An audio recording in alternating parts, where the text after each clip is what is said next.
Assalamualaikum, sebelum perkenalkan, nama saya Bidan Yuni. Saya Bidan yang tertulis pada hari ini, Bu ya. Kalau boleh tahu, dengan Ibu siapa? Ibu M, Oke, usianya berapa Ibu? 25 tahun. Ibu ini baru lahiran, Bu ya? Hari yang keberapa? Oh, baru hari pertama, Bu ya. Kemarin lahirannya normal, Bu? Normal, baik. Jadi ada yang bisa dibantu, Ibu?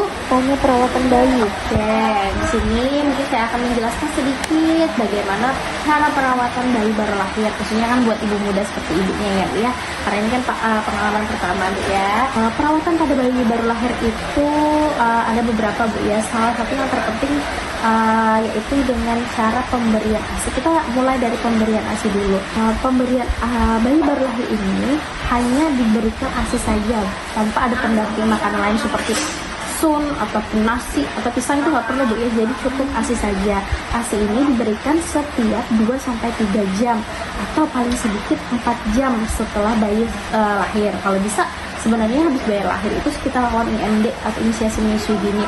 Nah, selanjutnya untuk perawatan selanjutnya untuk pemberian ASI diberikan 2 atau 3 jam sekali dilakukan pemberian ASI. Tapi misalnya nih kurang dari 2-3 jam bayinya udah ngerengek pengen ASI, nggak apa-apa, kasihkan ASInya, tetap diberikan ASI, Bu ya. Jadi pemberian ASI dilakukan secara on demand sesuai dengan keinginan bayi.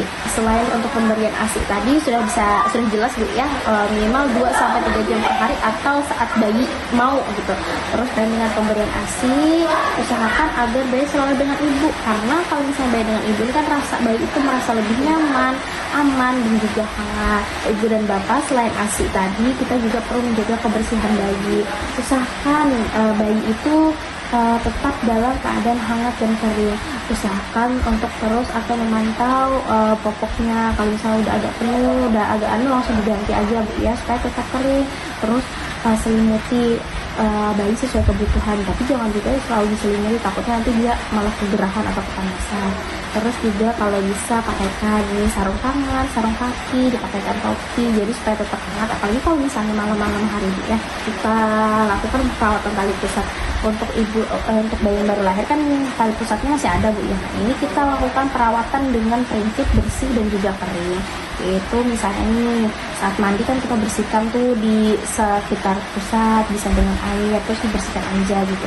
Terus kalau sudah kita keringkan, Bu, jangan sampai tali pusatnya ditutupin, ibaratnya tuh ditutupin pakai tasa kah, pakai kapas, kalau bisa jangan, Bu ya, karena supaya untuk mempercepat tali pusatnya kering gitu. Terus juga jangan dikasih ramuan atau obat-obatan lain, cukup dengan dibersihkan tadi pas mandi, terus dibukakan aja posisi pusatnya tanpa harus ditutupi dengan apapun. Terus kita usahakan juga untuk selalu mengukur suhu bayi, takutnya nih bayi tiba-tiba demam atau kenapa-napa gitu ya, Bu ya.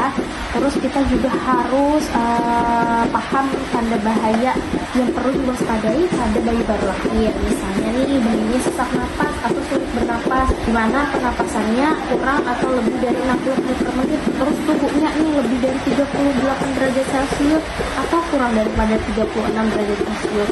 Terus warnanya jadi warna kulit bayinya kuning atau biru kepucat-pucatan, terus juga tali pusatnya memerah atau ada berbau-bau busuk, terus juga keluar cair atau darah. Ini salah satu tanda yang harus diwaspadai pada bayi baru lahir.